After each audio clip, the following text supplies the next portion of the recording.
യഹോവ നിങ്ങൾക്ക് വേണ്ടി യുദ്ധം ചെയ്യും. നിങ്ങൾ മിണ്ടാതിരിപ്പിൻ. ദൈവം ജീവിതത്തിൽ ഒത്തിരി അത്ഭുതങ്ങൾ ചെയ്തിട്ടും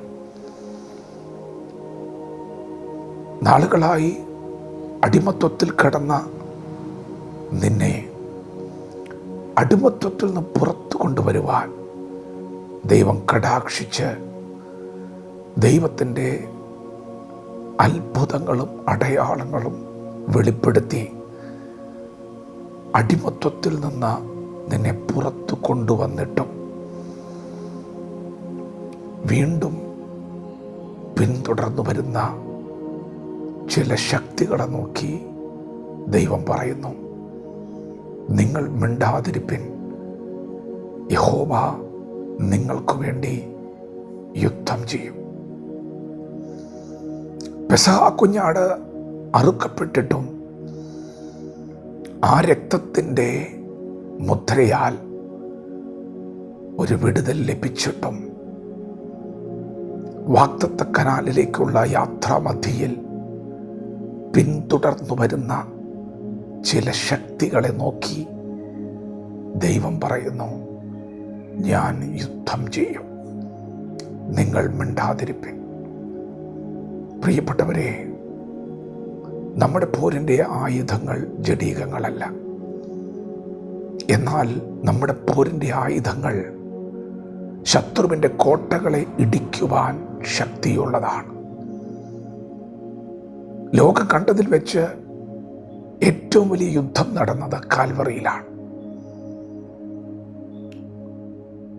അവിടുത്തെ യുദ്ധമുറകളിലേക്ക് നാം ഒന്ന് നോക്കിയാൽ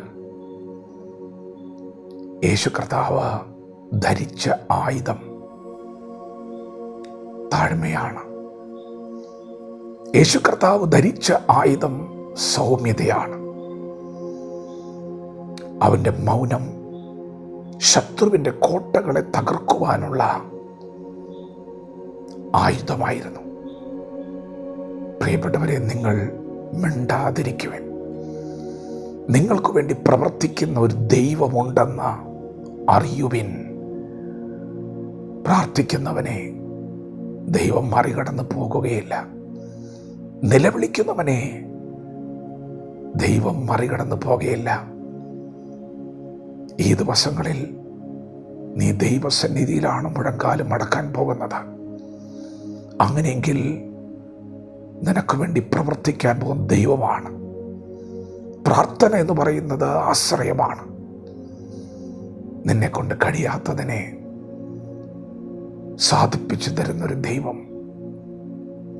നിനക്ക് വേണ്ടി യുദ്ധം ചെയ്യുന്ന ഒരു ദൈവം. പ്രിയപ്പെട്ടവരെ, ഈ ശക്തികളോട് എതിർക്കാൻ നിങ്ങൾക്ക് ശക്തി പോരാ. നിങ്ങൾ മിണ്ടാതിരിക്കുവിൻ. യഹോവ നിങ്ങൾക്ക് വേണ്ടി യുദ്ധം ചെയ്യും. ഇന്നു കണ്ട മിസ്രൈമ്യരെ ഇനി നിങ്ങൾ ഒരു നാളും കാണുകയില്ല. ഇനി ഒരു നാളും പിന്തുടർന്ന് വരാതെ വണ്ണം ദൈവം ഒരവസാനം കൽപ്പിക്കാൻ പോവുകയാണ്. തപ്പോടെ നൃത്തത്തോടെ ദൈവത്തെ സ്തുതിക്കത്തക്കവണ്ണമുള്ള ചില ദൈവപ്രവൃത്തികൾ ഈ ദിവസങ്ങളിൽ ദൈവം നിനക്ക് വേണ്ടി ചെയ്യുന്നു. പ്രതിയോഗി എത്ര പ്രബലനാണെങ്കിലും സർവശക്തനായ ദൈവത്തെ കണ്ട് നീ മൗനം പാലിക്കുക.